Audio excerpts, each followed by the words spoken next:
안녕하세요. 놀이치료사 유은입니다. 오늘은 공감 능력에 대해서 한번 이야기를 해보도록 하겠습니다. 여러분들은 이 공감 능력을 선천적인 능력으로 알고 계실까요? 아니면 후천적인 능력으로 알고 있을까요? 선천적인 능력도 약간의 영향을 주겠지만 대부분은 후천적으로 성장하는 과정상에서의 상호작용을 통해서 발달을 해 나갑니다.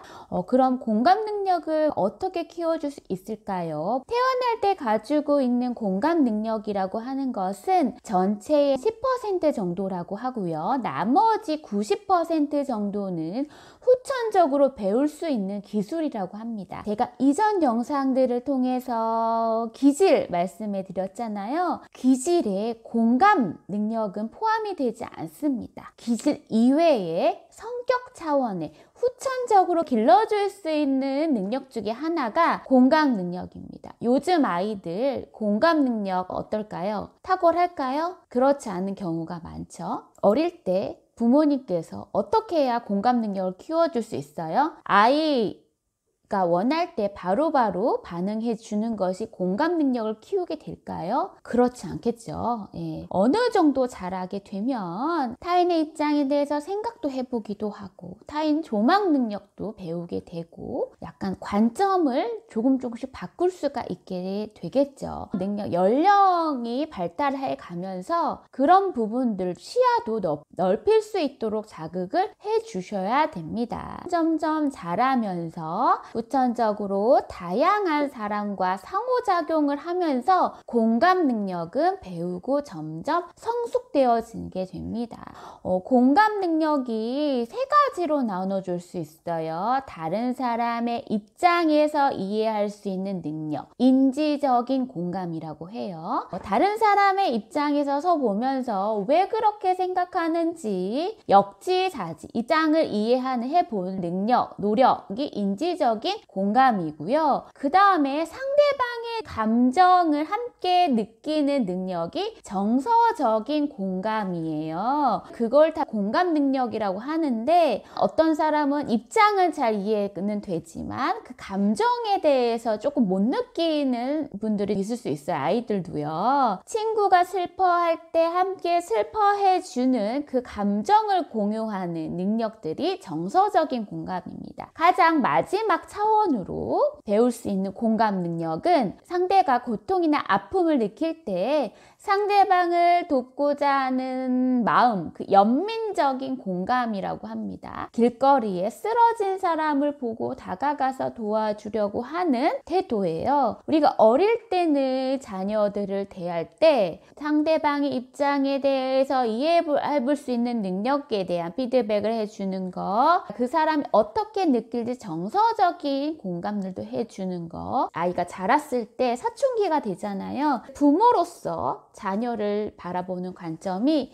연민적인 공감의 모습을 보여줘야 되는 거죠. 왜냐하면 호르몬의 변화든 뭐 사춘기든 결과가 안 나오든 뭔가 조절이 안 되잖아요. 그러면 얘도 스스로 잘하려고 하는데 잘 안 되는구나 라고 측은하게 생각하는 마음, 그런 것들이 또 연민적인 공감들이 될 수 있습니다. 그래서 사춘기 때는 너무 훈육자의 역할을 하기보다는 상담가적인 역할, 아이가 질풍노도의 시기에 그거를 잘 견딜 수 있도록 조금 도와주려고 하는 마음을 관점으로 대해야 될 것 같습니다. 그러면 자녀를 공감 능력을 키워주고 싶다면 우리가 어떻게 해야 될까요? 일단 공감 능력을 키우기 위해서는 상대방이 무슨 말을 하는지 잘 들어야 돼요. 적극적인 경청을 하는 것입니다. 상대방의 말을 들을 때 내 생각, 내 기준, 나의 판단 이런 거 알려주고 싶은 마음 다 내려놓고 온전히 어떤 이야기를 하려고 하는지 상대방이 읽어주는 연습이 필요할 수 있겠죠. 이게 말처럼 쉽지가 않아요. 나는 들어주고 나는 대화한다고 생각을 하는데 상대방은 잔소리 아니면 교육이라고 생각이 들 수 있습니다. 온전히 내 생각과 기준을 내려놓는다는 것은 많은 연습을 통해서 훈련이 되어지는 부분인 것 같습니다. 두 번째로는 문학작품이나 역할극을 통해서 다른 사람의 감정과 생각을 이해하는 경험입니다. 학습을 통해서 공감 능력을 키울 수 있습니다. 아이들 인성 동화나 어떤 역할극 있잖아요. 다양한 사람의 역할극을 재현을 하면서 슬픈 감정, 즐거운 감정, 화가 나는 감정, 여러 감정들을 놀이의 장면에서 표현을 하잖아요. 그런 것들이 공감 능력을 키울 수 있습니다. 등장인물, 그 역할에 주는 그 인물에 대한 입장을 생각을 해보고 감정도 이입해봄으로써 조망 수용 능력을 키우는데 효과적으로 보일 수 있습니다. 놀이치료할 때 소셜 스킬의 차원으로 다양한 역할 중에서 사회적으로 용인되는 역할, 기준 이런 것을 놀이로 보여줄 수 있습니다. 그래서 아이들은 놀면서 표현하는 방식이 덜 방어적이거든요. 마지막 차원으로는 자연 친화적인 환경 속에서 자연과 교감하는 거. 그래서 어릴 때 동식물을 키워보는 아이들이 교감 능력이 좋다고 하는 게, 교감 능력은 곧 공감 능력에 또 영향을 주기 때문에 반려동물이나 식물들을 돌봐줌으로써 배려하는 마음, 또 책임감 등을 키울 수 있는 방법이 될 수 있습니다. 강아지, 고양이가 아니더라도 금붕어나 아니면 새라든지 여러 가지가 있잖아요. 밥 주는 것도 챙기기도 하고 물 주는 것도 챙김으로써 자연과 식물과 교감도 할 수 있습니다. 또 물을 줄 때 잘 자라, 사랑해, 더 많이 커, 고마워 등등 긍정적인 피드백을 해주는 그런 모습들을 통해서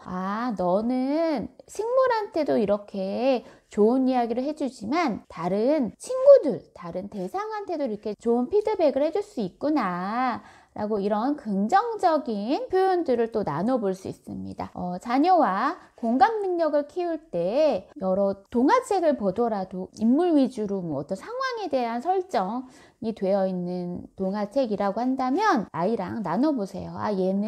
얘 지금 상황이 어떤 건가? 얘 기분이 어떤 건가? 그럼 얘를 위해서 우리가 어떻게 해줄 수 있을까? 이런 짤막하게 나눠주는 것이 쌓이고 쌓이다 보면 결국에는 매 순간 내 입장도 있지만 그 친구들의 입장도 있구나. 그 친구들의 생각도 있구나. 내가 내 마음대로 막 하고 싶은 마음이 있는 것처럼 그 친구도 그 친구 마음대로 하고 싶은 마음이 있구나. 내가 한 친구랑만 놀고 싶은 마음이 있는 것처럼 다른 친구도 자기를 잘 이해해 줄 수 있는 친구랑만 놀고 싶은 마음이 또 들 수 있구나. 내가 좋아하는 장난감을 내가 많이 더 갖고 놀아야 되는데 이런 생각을 갖는 게 다른 친구들도 다 그런 마음들이 있구나 라고 이해하는 것부터가 공감의 그 첫 시작입니다.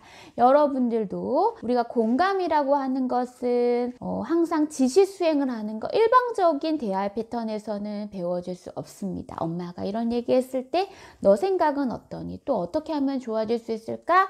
또 어떤 방법들이 있을까? 얘한테 뭐라고 말해줄 수 있을까? 등등 여러 가지의 다양한 상호작용을 통해서 배울 수 있습니다.